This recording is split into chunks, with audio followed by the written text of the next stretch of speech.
Hi everyone. I know it's been a while since my last video update.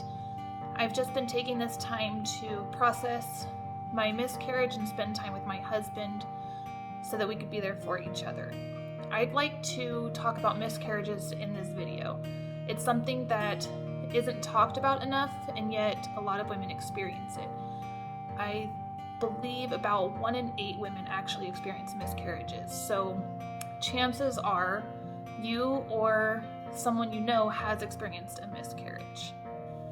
Since I've had miscarriages in the past with this pregnancy, and since this pregnancy did happen through an IVF cycle, we knew that I couldn't do anything strenuous. So I took it easy from before the implantation date to the implantation date. So I didn't do anything strenuous. I kept my body under the least amount of stress as possible and just try to stay calm and do my daily activities, but keep things simple. Even following doctor's orders and doing light activities, even taking it really easy, my pregnancy still resulted in a miscarriage and I still lost my baby. I did start noticing cramping in the early weeks of my pregnancy after implantation. I had called the doctor's office a few times to question it. They said not to worry, it's completely normal to have mild cramping. It can just be due to signs of everything growing and moving inside how it's supposed to, so it was a good thing. So I tried not to let it bother me too much. Then there's that Thursday that I woke up with major cramping and heavy bleeding, and I just knew. I knew something was wrong and it wasn't right. After confirming with the doctors that I had lost my baby, we decided to have me stop taking all medications so that my body could go through the miscarriage process.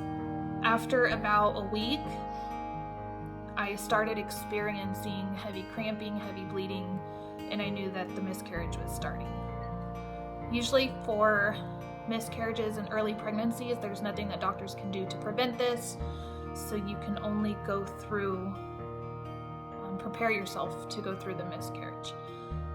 I would say that my heavy cramping lasted for 2 to 3 days during my miscarriage, and my heavy bleeding lasted about 3 to 4 days, with a couple of days after that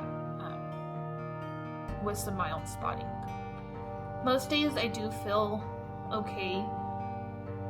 There are some days that I'm still sad.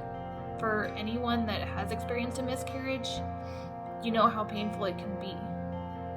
It just takes time to heal. It hurts, and some days the pain and the sadness is just unbearable. I can be okay, and then I'm going to the store like I did the other day, and I'm pulling up into the parking lot and I see this couple pushing this double stroller, and I just started crying. I kind of lost it because I knew that I lost my baby, and even we implanted 2, so we were hoping for 2 embryos. So just seeing that, I knew that I wasn't having that, and it's a trigger, and it kind of brings up those emotions again. I am still processing our loss. I know that I should just let myself cry, and obviously I've cried. You guys have seen me let out some tears, but I haven't just let go. I haven't let myself have that big ugly cry that I know needs to happen, and I know it's gonna happen. I just haven't had it yet. But when I start crying, I hold myself back, and I know I shouldn't. I should just let it all out. But it's hard. I know that when it does happen, it's gonna be ugly. And I also kind of feel like I've cried enough. I've cried so much over the last 10 years of us trying and failing in so many negative pregnancy tests and fertility clinics and doctors and miscarriages and tests, and we still have no answers. We are nowhere closer to knowing what's happening in my body or with my body to know why I'm not carrying, or even why it's taking me so long in between pregnancies to get pregnant. So it's tough. I feel almost cried out. Like, I've just let it all out already, and I just can't cry anymore. Plus, I've always tried to stay strong. And sometimes I forget crying isn't weak. It's not a weakness. It's just showing that you're sad and processing your emotions. So I'm working on that.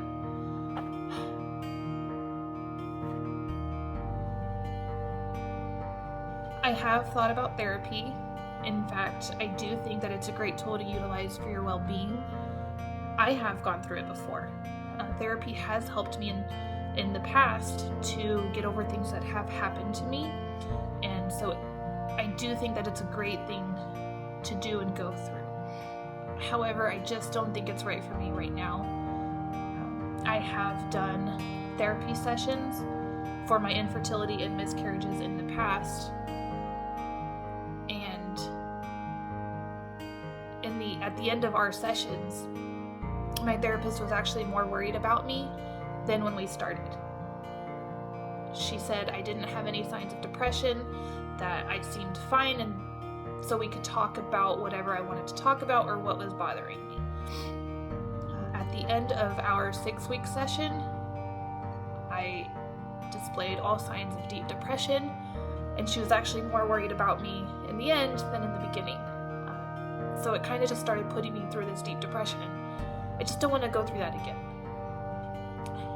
I will process my emotions as I can, how I know what works for me,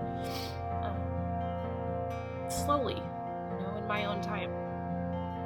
I will add, the reason why I say like at the end of our sessions or at the end of our 6-week programming is because I was going through a therapy programming through my insurance, because that is one great thing about our insurance that we do have, is if you're going through any kind of mental toughness or anything, you can sign up for their therapy programs, and they offer therapists to you for 6 weeks programs, and you participate to help you work through your emotions. So I did that, and like she said in the beginning, I was fine. We were just kind of talking, digging deeper into my emotions, but at the end of those 6 weeks, I was just in a deep state of depression. And I could have restarted the program, but I just didn't want to. I wasn't ready to. And it took me a few weeks to dig myself out of that depression and find myself again. So with this miscarriage, I am just processing it how I know, processing my emotions how I can, in my own time and in my own way. And that's what we all have to do, is just kind of, everybody deals with their emotions differently, and so we all just need to take time to heal. As always, thank you for tuning into my video and listening to our story.